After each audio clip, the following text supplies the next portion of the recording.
Delhi Capitals opener KL Rahul చరిత్ర సృష్టించాడు. IPL చరిత్రలోనే అత్యధికంగా వ్యక్తిగత స్కోర్ నమోదు చేసిన భారత ఆటగాడిగా నిలిచాడు.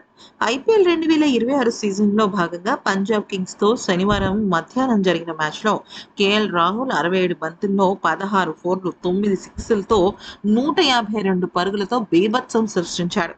అజేయమైన శతకంతో చెలరేగాడు. ఇక తరువాత అద్భుతమైన రికార్డులను తన ఖాతాలో వేసుకున్నాడు.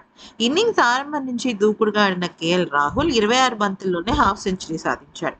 ఆ తర్వాత మరింత దూకుడుగా ఆడి గేర్ మార్చి మరొక 21 బంతుల్లోనే తన సెంచరీ మార్కును అందుకున్నాడు.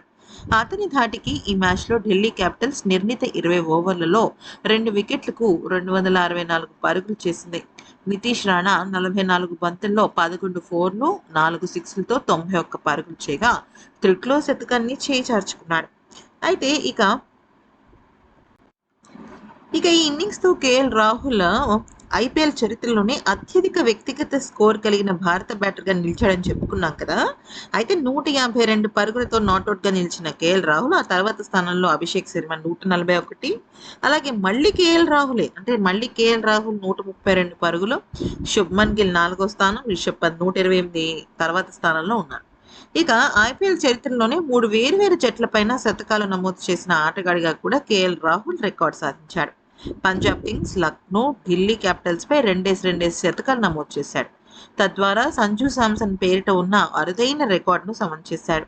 సంజు శాంసన్ కూడా Rajasthan Royals, Delhi Capitals, Chennai super Kings జట్ల పైన సెంచరీ బాదాడు. క్వింటన్ డీకాక్ కూడా Delhi Capitals, Lucknow super Giants, Mumbai Indians పైన సెంచరీ నమోదు చేశాడు. ఐపీఎల్ చరిత్రలో 3 వేర్వేరు జట్లపై 2 సెంచరీలు బాదిన తొలి బ్యాటర్గా రాహుల్ నిలిచాడు.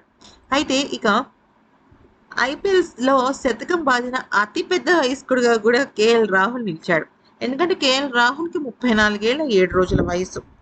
ఓకే, ఈ జాబితాలో ఆడమ్ గిల్క్రిస్ట్ 39 ఏళ్ల వయసులో సాధిస్తే 36 ఏళ్ల వయసులో సెంచరీ బాది కేఎల్ రాహుల్ అంతకంటే ముందంజలో ఉన్నాడనమాట.